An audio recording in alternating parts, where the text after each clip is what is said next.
സുഹൃത്തുക്കളെ, ഇന്ന് നമ്മൾ ഉണ്ടാക്കാൻ പോകുന്നത് കൊച്ചിക്കാരുടെ സ്വന്തം മീൻ തിളപ്പിച്ചത്.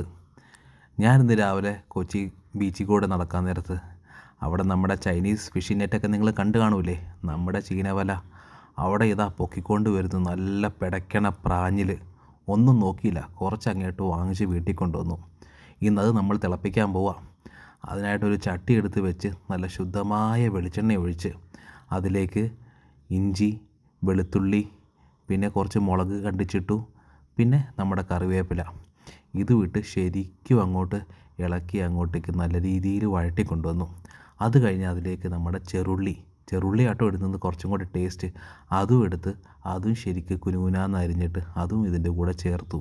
വേണമെങ്കിൽ നമുക്കിതെല്ലാം കൂടെ ഒരു ചതച്ചിടുവാണെങ്കിൽ ഒന്നും കൂടെ ടേസ്റ്റ് കൂടും. എനിക്ക് ചതയ്ക്കാനുള്ള സമയം കിട്ടാത്തതുകൊണ്ട് ഞാൻ ഇങ്ങനെ തന്നെ അങ്ങിട്ടെ. പിന്നെ ആവശ്യത്തിന് ഉപ്പും ചേർത്ത് കുറച്ച് നേരം അടച്ചു വെച്ചു, ശരിക്കും ഒന്ന് വഴണ്ട് വരണേ. അത് വഴണ്ട് വന്നപ്പോഴേക്ക് ആഹാ, ഇപ്പം തന്നെ നല്ലൊരു സ്മെല്ല് വരുന്നുണ്ട് ഇതെല്ലാം കൂടി വഴണ്ട് വരുന്നതിൻ്റെ. ഇനി നമ്മൾ ഇതിലേക്ക് പൊടികൾ ചേർക്കാൻ പോവാം. ഒരുപാട് പൊടികളൊന്നും ഇല്ല കേട്ടോ. നമുക്ക് വേണ്ടത് മുളക് പൊടിയാണ്. ആവശ്യത്തിനുള്ള മുളക് പൊടി ഓരോരുത്തരുടെ എരിവിന് പാകത്തിന് മുളക് പൊടി അങ്ങോട്ടേക്ക് ചേർക്കുക. എരിവ് കൂടുതൽ വേണ്ടവർ കൂടുതൽ ചേർക്കുക. നമുക്ക് വേറൊന്നും ചേർക്കേണ്ട ആവശ്യമില്ല. കുറച്ച് മഞ്ഞൾപ്പൊടിയും ചേർക്കണം. ഈ എരിവ് നല്ല കാശ്മീരി ചേർക്കുവാണെങ്കിൽ നല്ല ചൊവാന്ന് പറഞ്ഞിരിക്കും നമ്മുടെ മീൻകറി. അതിലേക്ക് കുറച്ച് തക്കാളിയും കൂടെ ഇട്ട് നമ്മൾ വീണ്ടും അതൊന്ന് അടച്ച് വെച്ച് നമ്മളൊന്ന് നന്നായിട്ട് വേവിക്കാൻ പോവാം. ആഹാ, ഇപ്പം നമ്മൾ തുറക്കുമ്പോൾ നല്ല ഒരു സ്മെല്ല് വരും. അതിനകത്തോട്ടാണ് നമ്മുടെ മെയിൻ ഇൻഗ്രീഡിയൻ്റ് ഇപ്പോൾ ചേർത്തത്. അതാണ് ചൊറുക്ക, അല്ലെങ്കിൽ നമ്മുടെ വിനാഗിരി എന്ന് പറഞ്ഞത്.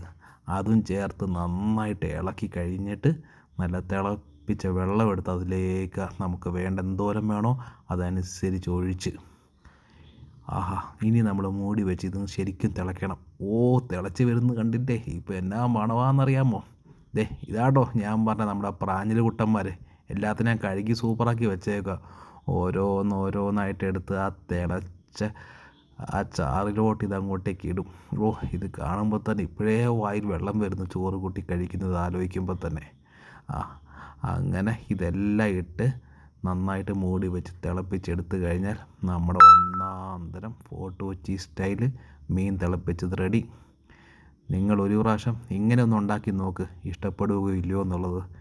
എന്നിട്ട് ഒന്ന് കമൻറ്റ് ചെയ്യണേ. റെഡിയായി കഴിഞ്ഞു നമ്മുടെ പ്രാഞ്ഞിൽ കറി. അടിപൊളി.